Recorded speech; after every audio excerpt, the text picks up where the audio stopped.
Here's a question I get fairly often. How to have uncomfortable conversations. As you know, I talk about the importance of human skills. Cats don't have to work very hard to be cats. It comes pretty naturally to them. But for us as human beings, we actually have to work very hard to be human. One of those human skills that we need to practice is how to have uncomfortable conversations. Being uncomfortable is part of being human, and sometimes discomfort is caused by something we have with another person, whether professionally or personally. There is a tension that causes discomfort. Now, there are many ways to respond to that discomfort. We can run away from it. That is an option. Avoidance is always an option, but I don't think it's the best option, because then it just perpetuates the discomfort or breaks relationships. The better way to deal with it is to lean into the tension. There are also multiple ways to lean into tension if you want to have a confrontation with someone. If you want to lean into that tension and have an uncomfortable conversation, too often, when we don't have the skill set, it gets worse and explodes into an argument and sometimes ends in a destroyed relationship. So the skill of having an uncomfortable conversation is essential. This is how I do them. In fact, I just had one recently with a friend, and it went like this. I need to have an uncomfortable conversation with you.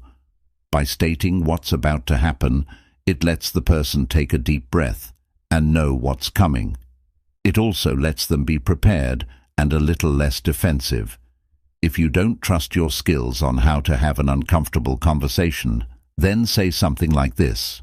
I need to have an uncomfortable conversation with you. I'm afraid of having this conversation because I'm afraid that I'll say the wrong thing or it'll come out the wrong way and make things worse. So please be patient with me as I try to fumble through this and get out what I need to tell you.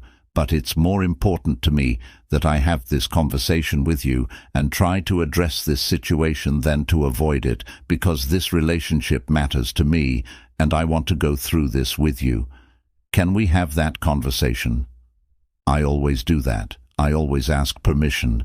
Can we have that conversation? Can I have this conversation with you now? Because they may not be in the mindset for it. They may say, yes, I want to have this conversation, but can we have it in an hour? So, as opposed to springing it on them, you have to ask, can I have an uncomfortable conversation with you now? Yes? Okay. Now, you want to engage in something called FBI.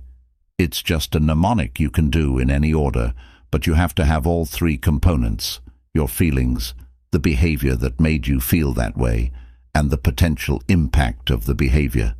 Be specific as you can. Happy, sad, angry are too vague.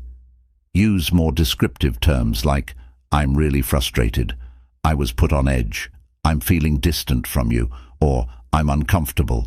Then, label the behavior that they did that made you feel that way.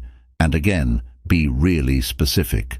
Avoid things like, you always, because they'll point out the one time they didn't, and now you're backpedaling. Pick the most egregious or the most recent example and talk about that situation. Explain how whatever they did made you feel a certain way, and your fear that if that continues and goes unaddressed, something will happen.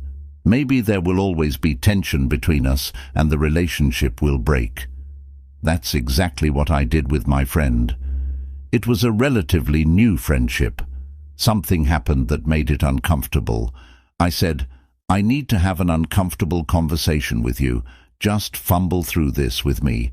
I don't want to, but this relationship matters to me, so I want to have this conversation.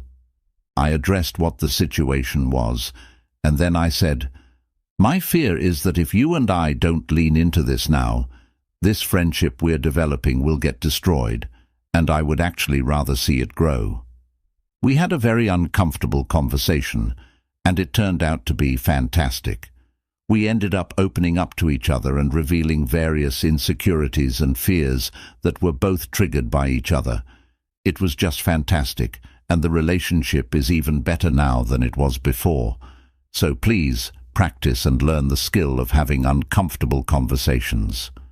The way you're going to practice them is by actually having them.